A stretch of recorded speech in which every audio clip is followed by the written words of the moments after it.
उन्होंने 10% से प्रोडक्शन काट दी है क्योंकि उनको लगता है कि उनके मार्जिन पूरे नहीं हो रहे हैं, प्रॉफिटेबल नहीं है, फीस उनको इनफ नहीं मिल रही है। लेकिन चाइना ने इवन एज अपने स्मेल्टर्स में यहाँ पर प्रोडक्शन कट होता हुआ देखा है, लेकिन चाइना का जो रिफाइंड कॉपर इंपोर्ट है वो इस साल में अब तक 20% तक चढ़ चुका है। यानी कि चाइना इंटरनेशनल मार्केट से यहाँ पर खरीद रहा है और उसकी वजह से उनके प्राइसेस यहाँ पर बढ़ते चले जा रहे हैं। ये तो हुई एक बात। दूसरा, ये जो ग्लोबल मैन्युफैक्चरिंग डेटा है, फैक्ट्री ऑर्डर्स हैं, वो बेहतर नजर आने लगे हैं, यानी कि इंडस्ट्रियल डिमांड पिकअप हो रही है।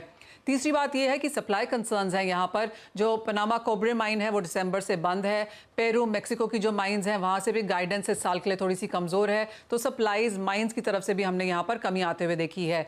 चौथी बात यह कि यूएस और यूके ने यहाँ पर जो रशियन ओरिजिन का मेटल है वो इम्पोर्ट करना और एक्सचेंजेस पर डिलीवर करवाना दोनों बंद कर दिए हैं। इसका भी एक सेंटिमेंट इम्पैक्ट है। और पाँचवीं सबसे बड़ी बात है कि जो फंडामेंटल्स हैं वो तो स्ट्रॉन्ग हैं ही, लेकिन जो CFTC डेटा है वो आपको ये दिखाता है कि जो कॉपर के नेट लॉन्ग्स हैं वो अक्टूबर 2021 के बाद सबसे ज्यादा हैं। 47,000 कॉन्ट्रैक्ट्स यहां पर नेट लॉन्ग्स हैं, यानी कि अच्छा खासा स्मार्ट मनी हमने यहां पर कॉपर में आता हुआ देखा है। अब फाइनल चीज ये है कि कॉपर के प्राइसेस $10,000 पर टन के आसपास चल रहे हैं। कॉपर का ऑल टाइम हाई है 10,800, यानी कि अगला टारगेट वो हो जाता है। लेकिन सारी की सारी wall street banks and brokerages की रिपोर्ट्स अगर आप देखें ना अनुज, तो चाहे वो गोल्डमैन सैक्स है, सिटी है, बैंक ऑफ अमेरिका है, सबका मानना है कि अगले साल तक, अगले साल से पहले हम ऑल टाइम हाईज $12,000 पर टन के यहां पर बनाते हुए नजर आएंगे। ब्लैक रॉक का मानना है कि अगर 12,000 तक कॉपर के प्राइसेस नहीं आएंगे तो कोई यहां पर इन्वेस्ट नहीं करेगा, कोई बड़ी माइन यहां पर प्रोजेक्शंस एक्सपेंशन करती हुई नजर नहीं आएगी, क्योंकि वो उनके प्रॉफिट में है ही नहीं। तो इवन एज डिमांड बहुत ज्यादा है, पर कहां है कॉपर, और इसी चलते हमने अच्छी खासी तेजी यहां पर आते हुए देखी। बिल्कुल, और कहाँ है कॉपर, और यही कारण है कि BHP और एंग्लो अमेरिकन ये एक कोशिश कर रहे हैं एक $39 बिलियन की एक डील अनाउंस करने की।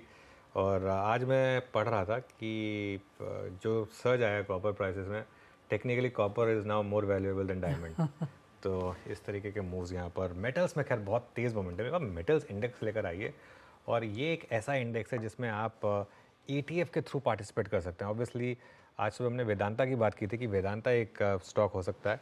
ये आज का चार्ट है, लेकिन थोड़ी प्रॉफिट टेकिंग आ गई हायर लेवल से। लेकिन अगर आप थोड़ा सा लंबा चार्ट देखेंगे इसका मेटल्स इंडेक्स का, तो उसमें आपको क्लियरली विजिबल होगा कि किस तरीके के मूव्स आए हैं यहाँ पर। ये देखिए, एक महीने का चार्ट 13% इंडेक्स भागा है।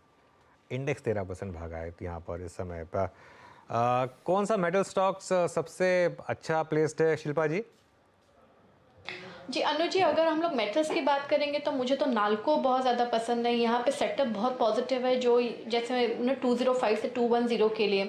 उसको छोड़ के अगर हम लोग JSW स्टील या टाटा स्टील की भी बात करेंगे तो मुझे लगता है टाटा स्टील भी 185 से 200 के लिए एक रैली के लिए एकदम तैयार है।